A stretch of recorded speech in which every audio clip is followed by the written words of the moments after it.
mwaramutse neza. Muri iki gitondo twongeye kubasuhuza.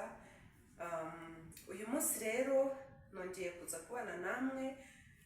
Hari abakunzi bacu bamugiye bambaza bati rwose jya ukomeza utubwire ibintu bidufasha muri siporo, kuko hari benshi badashoboye gukora siporo yo kwiruka, hari benshi badashoboye koga, hari n'abandi badashoboye kujya muri gym. Rero niyo mpamvu bagiye bambwira bati ikintu umuntu ashobora gukoresha bigatuma ibinure byo mu mubiri bigabanuka, icyo kintu rwose uzongera ukitubwireho, kuko hari ibyo nagiye mbabwira mu byiciro bitandukanye, kandi ababikoresheje barambwiye bati komeza uturebere n'ibindi, kuko ibingibi rwose biradufasha. Ni siporo itagusaba kugenda, ni siporo ushobora gukorera aho uri, kandi siporo yoroheje. Hanyuma rero mbere y'uko dutangira, nagira ngo mbasabe munkorere share, like, comment na subscribe, kugira ngo tubashe kujya tubona uko tubagezaho ibindi biganiro bitandukanye hirya no hino.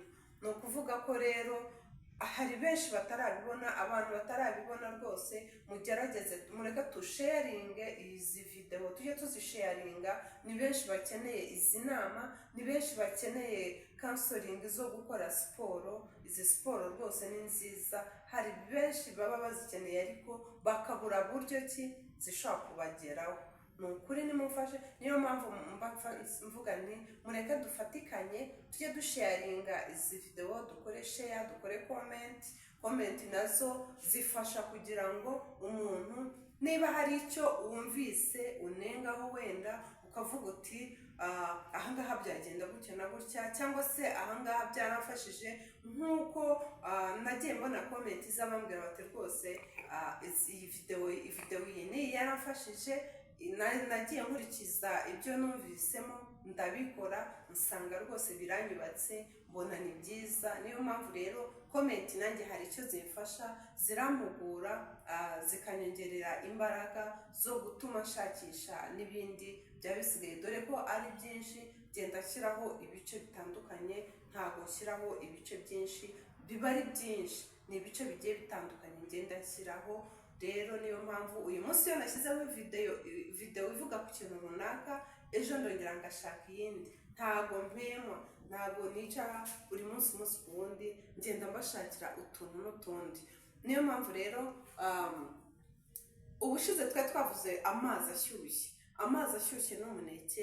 Twari twavuze ko iyo ushaka gukora siporo kuntu yoroheje itakugoye rwose, siporo yaho uri, amazi ashyushye y'akazuyaze twe twabivuzeho. Hari umukunzi wanjye rero wari wavuze ati ongera usobanurire ku mazi ashyushye. Ndayakoresha ariko kugira ngo mbe motive y'ibyo amfasha, noneho ngire n'imbaraga, ati ntabwo nasobanukiwe neza.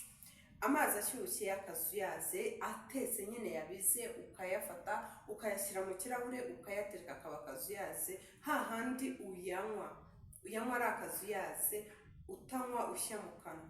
Ariya mazi y'akazuyaze aragenda, noneho kuyanywa mu gitondo ni siporo nziza cyane, nziza mbese ituma ugira uruhu rwiza. Ariya mazi atuma ugira umubiri mwiza cyane, ugira uruhu rwiza.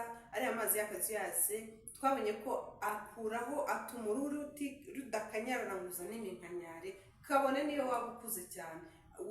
Rwose wigendera ku myaka yawe neza cyane, ugifite uruhu rwiza, ugifite umubiri mwiza, kubera ko ariya mazi y'akazuyaze agabanya ibinure biri mu mubiri, akuraho biriya binure by'ibyo tuba twariye, birimo isukari, birimo umunyu, birimo amavuta.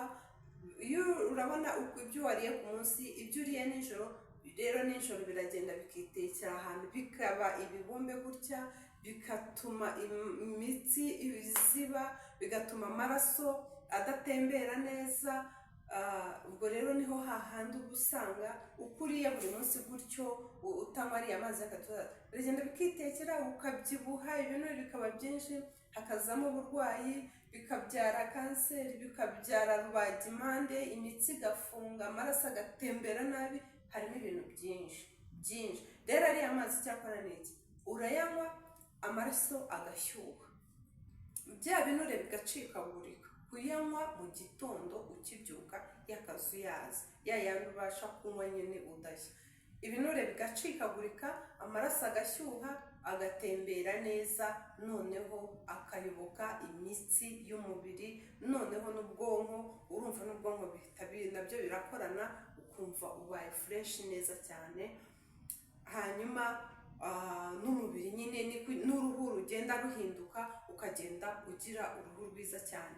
Warangiza ya mazi wamara kuyanywa ugafata umuneke umwe, iyo unyoye ikirahure kimwe ufata umuneke umwe, iyo unyoye ibirahure bibiri ufata imineke ibiri, ugahita urya umuneke. Iyo ni siporo yoroheje cyane itagoranye, ushobora kuzajya ufata buri gitondo. Rego si buri munsi ngo icyumweru kirangize, kabiri mu cyumweru birabaye, biba bihagije. Rero ibi nibyo narigarutseho kugira ngo mbibasobanurire neza byiza cyane. Turi kuri siporo, niyo turi kwibanda. Kabiri mu cyumweru uzabikore uzabanze wipima ibiro kugira ngo ubyemere, wipima ibiro utarakoresha iyo siporo.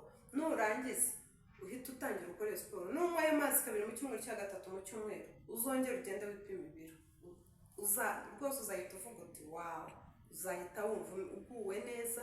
Hanyuma buri nyuma y'ikindi cyumweru ukongera ukabigenza gutyo, nibura wenda gatatu mu cyumweru. Niyo mpamvu bavuga ngo reka ibiryo byacu bitubere umuti, reka ifunguro rya buri munsi ritubere umuti, kora meditasiyo y'ubuzima bwawe. Gutyo bita gukora meditasiyo y'ubuzima, ukavuga uti nafashe uyu munsi ifunguro riryoshye kandi buriya twabonye ko ibintu bituryohera mu kanwa ni nabyo bigenda bikagera mu nda, bikazahaza amagara yacu, bikatubyarira ibyo bibazo. Bya bindi tunywa bitubihiye, turya bitubiye mu kanwa, nibyo bigenda bikatubera umuti w'umubiri. Urugero nka green tea uyinywa ibishye, ariko iyo igeze mu mubiri iba umuti. Ni byinshi turya kumva habirura, ariko biriya bintu birura nibyo bigenda bikaba umuti. Ahubwo uburyo tubifatamo, ibyiciro tubifatamo nibyo tudasobanukiwe, nibyo nshaka kuzajya mbagezaho.